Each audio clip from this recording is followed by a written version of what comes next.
Hi, I'm Hunt. Hi, I'm Tony. Hi, I'm Reeves. I'm David. Hunt, you and Tony have an excuse. You know, I certainly hope so. for being here because you're related. But you know, how could you possibly get this group together here? Well, it goes back, I'd say, 10, 12 years ago when we were first started working with Iggy Pop. And David got involved with Iggy as kind of a support system, and I mean, this is how I see it. I think this is the way it was.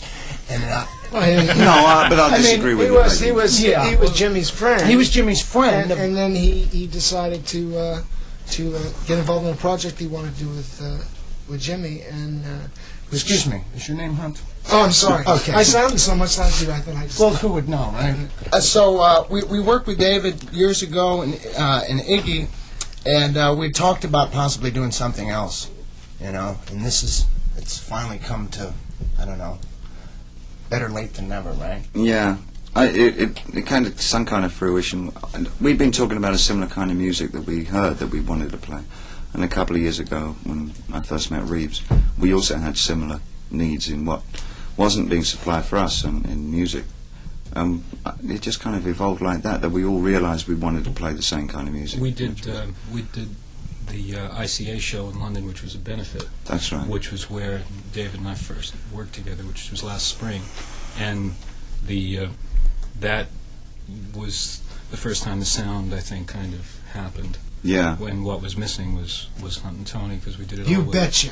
And just ask them; they'll tell you. Tony was out one night at a club and ran into David. Was it L.A., wasn't it, Tony? Yeah, it was in Los Angeles, and a friend of mine told me that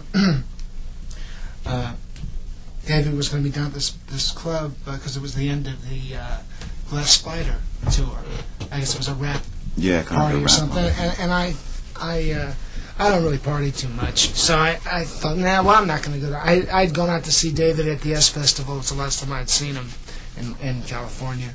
And we'd be in touch every once in a while, you know. And so I went by the club, and he was there. And as I went up to him to say, "Hey, how you doing?" He went, "Tony, hey, listen, I was thinking about this project and the thing." Remember the kind of guitar player we were talking about? Right. I just met him, and I said, "Well, let's go."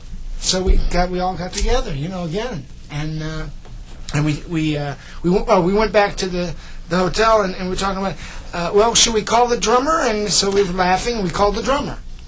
And Hunt's the drummer. Yeah, that's it, Hunt. And then they called me, right? You didn't work out. Okay, and now. Then we started the thing up in Switzerland. Yeah, I think that basically came down to that we committed our time to this. It was a question of all four of us getting together and committing our time to something. We've spent now nearly on a year working why we want to play music, what we want to do as a band. What do you think? It was really we really weren't interested in what kind of band name we had, so it was almost arbitrary. Let's just pick a song title. I think the important thing was to make it plain that it was a band.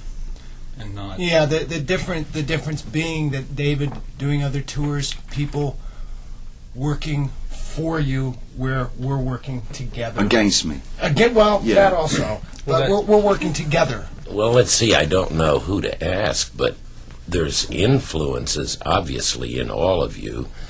But when you hear the sound, I can't pinpoint it. So. Could I say that maybe this is just a collection and it's not an influence of other things? I mean, sounds like a brain trust. Did you all do this together, or is it one brainstorm? A lot of the ideas originally came from. There's conceptually there's the late '60s influence of the trio bands like Cream and Jimi Hendrix and the Jeff Beck group, which wasn't a trio, but there's a lot of R&B, and there's a lot of, for us, a lot of more like Roadhouse experience, and some of the early pieces we worked on, it was like there was almost an architectural reference in that, like deconstructivism and things like that, like letting the ends of the music dangle. You know, if a guitar makes noises when you plug it in, why can't that go on tape as well? I think if you went through the entire band, I think you'd find that the influences are so eclectic. I mean, it goes to everything from Charlie Mingus, and I mean, there's areas of Mingus and Roland Kirk in some of the more free pieces. I Can't Read, but it's got a lot We of wanted that, to talk to you that, about. Oh, you're talking about the song. It's got a lot of that freer jazz spirit, at least. But I think that we all came into it knowing that what we expected from each other is to put the one thing that we wanted in music individually into what we do. So everybody came from a pretty, kind of a different conception of what they wanted within their music, so that the unity of the four individual ideas produced our music.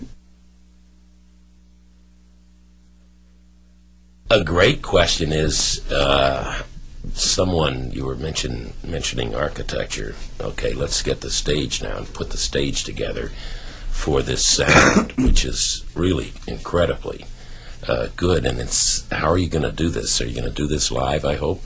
Oh, yeah.